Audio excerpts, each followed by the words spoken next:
Manchester United are failing to sell big-name players like Marcus Rashford, Jadon Sancho and Antony. And yet, in the last week, we have made around £14 million in sell-on fees. The sale of Anthony Elanga from Newcastle for £55 million and the sale of Alvaro Carreras to Real Madrid for €50 million means that we have made more in sell-on clauses this summer than we have on selling our own players. So the question is this a good thing? Are Manchester United doing the right thing by putting these sell-on clauses in, making extra money, effectively selling players twice? Or are we basically admitting that we think that we are selling players for less than their value? Those two players who are now worth £100 million were sold by Manchester United for just £20 million 2 seasons ago. So maybe Manchester United are good at selling players as long as someone else does it for us. And that begs the question, are these sell-on clauses a good thing for Manchester United? Are we getting extra money for players we don't need? Or are they just proof that we were selling the wrong players all along? Now, the first thing to do here, and to get it out of the way, is just explain what is a sell-on clause. I'm sure everyone knows, but for those who don't, they're broken down largely into 2 different categories. So one is a percentage of the entire sale of that player the next time round, and the other is a percentage after you take away how much they bought them for from Manchester United in the first place. Essentially, if they make profit on that sale, we make a percentage of that profit. So let's have a look at the good and the bad. We'll start with the good, how Manchester United have used these sell-on fees well. Alvaro Carreras moved to Benfica in 2024 with a 20% sell-on clause. This applies to profits above £5 million. Real Madrid triggered his £38 million release clause and Benfica bought him for 5. So the difference there is 33 million, which means United get 20% of that 33 million, around 6.6 million pounds. The second one, Elanga, once again, it is a profit share. We sold him to Nottingham Forest in 2023 for 15 million pounds. Forest are now selling him to Newcastle for 55 million pounds. United's release clause was between 15 and 20% of the profit. The profit is 40 million, so United will get between 6 and 8 million pounds. And the next one, weirdly, is a much smaller transfer. Maxi Oyedele was sold to Legia Warsaw for just 500 grand, but we had a 40% sell-on clause. Strasbourg are about to buy him for 5.2 million, which means United will make around 2.1 million pounds from that deal. Absolutely massive for a player that is only being sold for 5.2 million. So you're looking around 16 million pounds for Manchester United from those 3 sales. Whilst all of that sounds really good, 16 million for players that United deemed surplus to requirements, it does sort of beg the question, are we selling the wrong players?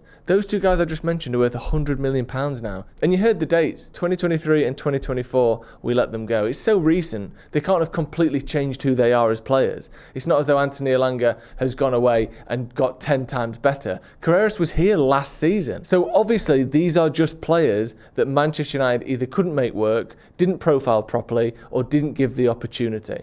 Because how can you go from being someone that United are willing to let leave for £6 million to someone that Real Madrid want within 12 months? That to me is insane. So let's start with Anthony Elanga.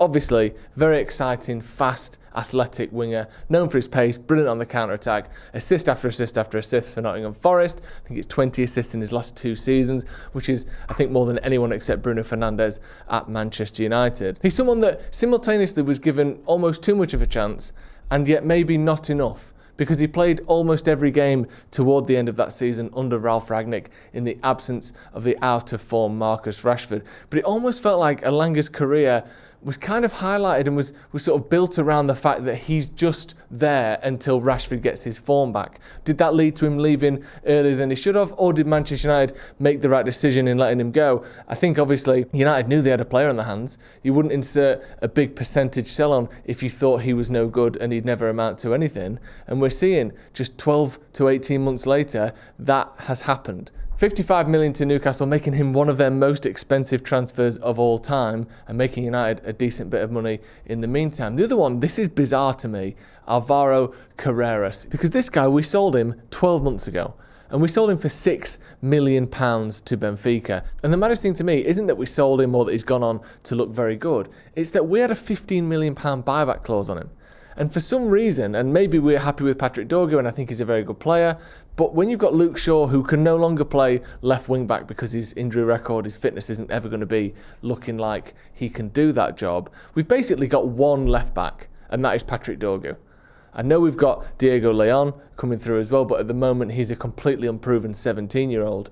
We could have had this guy who Real Madrid deemed to be worth 50 million euros for 15 million pounds, and we chose not to. We'll see. We'll only find out in the future whether that was a good thing to do or not, but it was clear that we valued this guy very highly, and then of course when Real Madrid come in and Manchester United are set to make that money, maybe that felt more appealing to us. Maybe we need that money so much more because we can't sell our current players that we decided to forego the idea of bringing him back to actually play for us. We'll have to wait and see on that one. And it does beg the question, are we selling the wrong players? Because now, for both of these players, two clubs have decided, we want you to come in and we want you to be in our first team. You don't spend 50 million euros and 55 million pounds respectively on players who aren't going to be in the first team squad. And yet we've got players like Jadon Sancho, who I think Juventus reportedly put in a bid of 8 million plus 6 million in add-ons recently. You've got Marcus Rashford, who's holding out for a Barcelona bid that at the moment isn't arriving. You've got Antony, who Real Betis would love to have him, but can't stump up the cash. Because Antony had to drop down by such a big level that the teams who want to play him can't afford to buy him. Then you look at someone like Garnacho, who, if you sort of read between the lines, he wants to stay in England. There's only one team that can have him, and that's Chelsea. We are waiting for a bid from a single team. There is no competition, as it seems right now, for Garnacho. United are on the back foot now. They're on the back seat for every single one of those deals, and yet you've got players like Elanga and Carreras being sold for £100 million. Have we sold the wrong people? Should Sancho have left 2 years ago when it was clear that Ten Hag didn't fancy him? Did we miss the boat on Marcus Rashford after he had that poor season 12 months ago? It's all easy to say this in hindsight, isn't it? But there's been too many of these down the years where Manchester United hold on to players for too long and they either leave for free or they leave for far less than they would have been worth. We've all seen what happened with Paul Pogba. Even Jesse Lingard had that great loan spell with West Ham and we kept hold of him and he left for free. Victor Lindelof somehow only left this summer despite being basically out of favour for 3 years at Manchester United. We keep doing this where players don't leave early enough and we end up regretting it. Maybe the sell-on clause is at least some encouragement for us to actually get rid of players. Yes, you can have them at a cheaper fee, but if we end up making a mistake, if we sold them you for too cheap, we'll get a little bit of money back. Maybe instead of having to go, what is this guy worth right now, factor everything, if you go, right now he's probably worth 20, but we'll accept 15 as long as in the future if he sells for 50 million, we get another 10.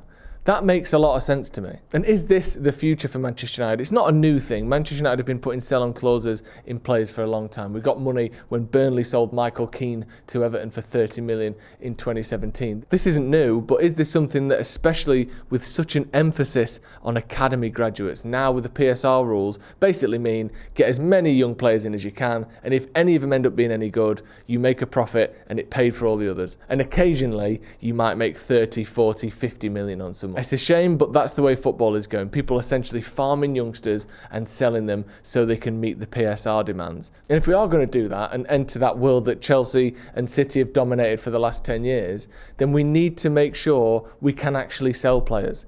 And one big way of doing that is putting these sell-on clauses in. Because that way the buying club has this idea that they are getting a deal up front, you're getting them a bit cheaper than they should be, and also Manchester United know if they go on to smash it, there is more money coming. You're essentially selling players twice. So let me know your thoughts. Are Manchester United selling the wrong players? Are you basically admitting we are selling this guy for cheaper than he's worth because you've put that sell-on clause in there? Or is it smart? Like I said, are you basically finding a way to sell these players twice? When you sell them, you get the cash, and then when their next team sells them, you get a little bit more cash. For me, this is smart business. I know some people will say we should never have got rid of Elanga, or look, Carreras should be playing at left back now, but I don't think that when they were here we could say that. Elanga looked done at Manchester United, and the fact that we are getting a few extra million to me is just an absolute bonus. I think this is really good and smart business from Manchester United. And realistically, how often does it happen where someone leaves us and then goes on to massive, bigger and better things from the academy? We couldn't think of many examples. Michael Keane was one that we came up with, but generally speaking, there are a lot more Maxi Oyadelis than there are Anthony Elangas. I think this is a great way for Manchester United to keep the finances topped up. An extra 10 million here, 15 million there. That could be the difference between signing a Victor Osimhen or a Dominic Calvert-Lewin. This money does add up over time. And if United are going to get back up to where they should be, we need to find every single way we can to maximise things financially. And I think this is a phenomenal idea. Right, that's going to be all from us. Get your thoughts in the comments below. We'll see you in a bit.